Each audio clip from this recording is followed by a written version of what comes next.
Greetings, welcome back to my channel. Today I'm going to show you how to make peanut butter bars. Quick disclaimer, this is not my recipe. This is the recipe by All Day I Dream About Food. And she's amazing. You should absolutely check out all of her recipes because everything I've tried by her is good. In a small saucepan, I've got 12 tablespoons of butter or 3/4 of a cup. To that, I'm going to add 3/4 a cup of peanut butter or 128 grams, which I like to use a scale just because I find it to be more accurate and easy. And here, I like to use the Jif No Sugar Added. It's got peanuts, palm oil, and a little bit of salt, and that's it.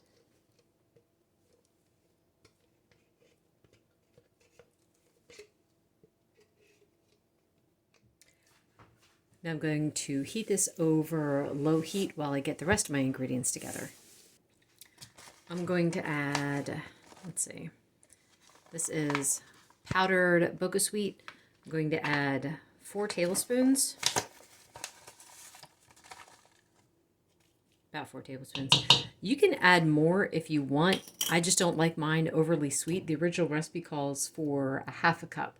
But I only use a 1/4 cup, which is also 4 tablespoons. 1/4 teaspoon salt.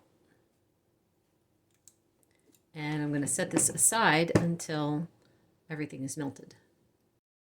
So the next ingredient that I'm going to be using is peanut flour. We got this on Amazon. Now, you don't have to use peanut flour. You can also use this stuff here.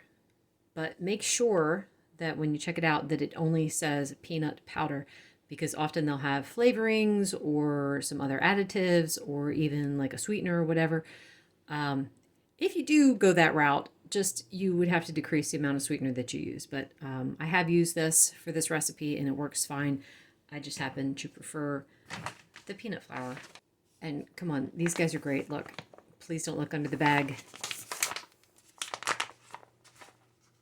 And then it says, quite the rule breaker, aren't you? We dig that. I like that kind of thing. I need 2 cups or 240 grams.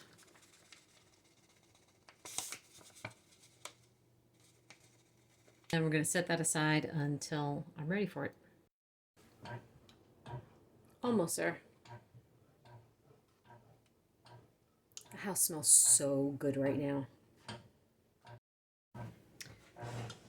So everything's all melted now. I'm going to add it. I could have done this in the microwave. I just don't like to do that. I'm weird that way, I guess. Certain things I will, but this I'd rather just do it on the stovetop. Maybe it's because I don't trust my microwave fully. And I'm going to add in a teaspoon of vanilla extract.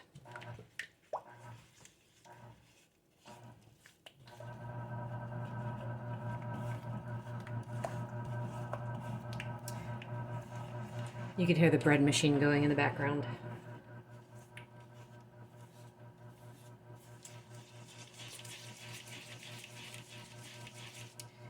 I should have sifted the powdered sugar. Should be the key word there. Why didn't I? Laziness? Of course, though, when you're lazy, it just creates more work for you later. So, like, right now, get all the clumps. Honestly, this mixture right now, I know is so good. I could eat this with a spoon. I won't, and I haven't done that before, but I'm just saying. Voila! Through the magic of video editing, we now have perfectly smooth, mostly smooth mixture. And now I'm going to add in the peanut flour.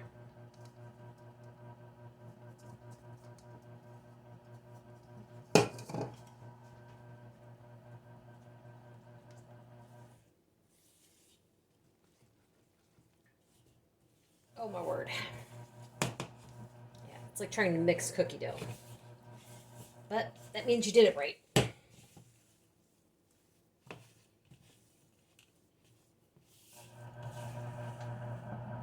You could put this all in one 8x8 or 9x9 container and line it with wax paper. It's just, I like to do it like this because then I can pop these out later. So I'm gonna split this mostly in half, if I can do it in half properly. See what my eyeballing skills are like. I can tell you they're not good.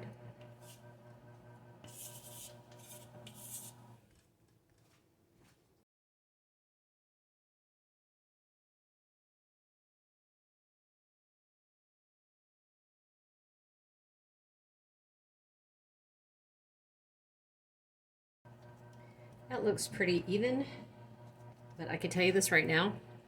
If you leave all the indentions in there, nothing's going to make that look good later because we're going to add some melted chocolate to the top of these and all the indentions will be visible.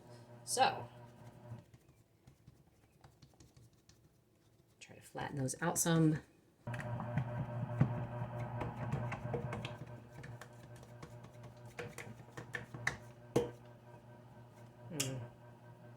Got like holes there. That's better. I'm such a professional. Now I'm going to let these cool slightly. And then I'm going to add the next thing. In a small bowl, I've got 2 tablespoons of butter, and I'm going to put 3 ounces of dark chocolate baking chips. This is Choc Zero. I absolutely love their stuff because I can't taste that it's diet. I'll measure out 3 ounces.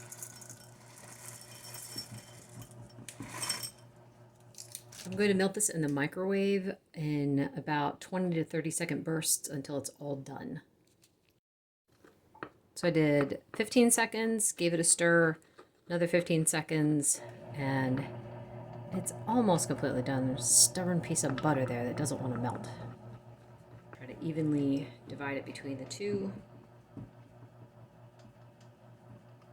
There's that piece of butter.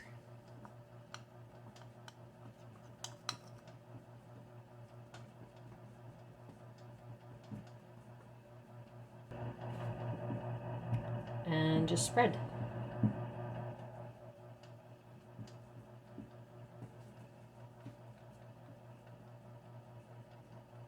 Actually, I think it's a little easier to do this.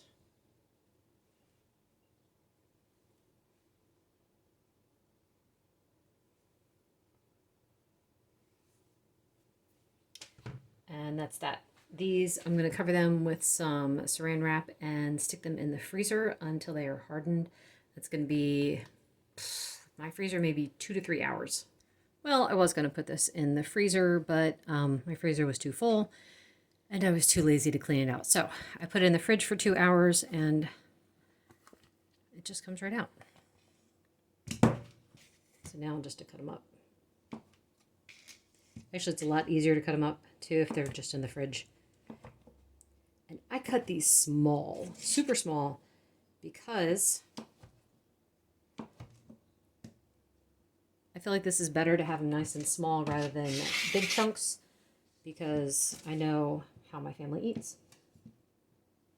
They often will want to do a drive-by, and if they have a huge chunk, they're going to eat the entire thing and then come back for more. So if I have just these little small pieces available, the drive-by will be smaller, the carbs will be smaller, and that's that.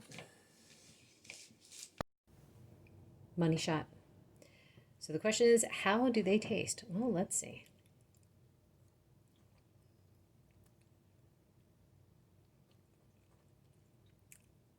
Man, that's good. Extremely peanut buttery. I think these could have used a little more sweetener, but I'm not usually the one eating these. It's my husband and my daughter. And I do know that this is the right amount of sweetener for them. If you add the full amount, which I think I said was a half a cup, these would be exactly like Reese's Cups. So if you're missing Reese's Cups, give these a try. The size that I cut them, so I got 48 pieces out of that. That is about 2.5 total carbs per piece. So I think for 2.5 carbs, that's not bad at all. And that is it. Thank you so much for watching. Bye.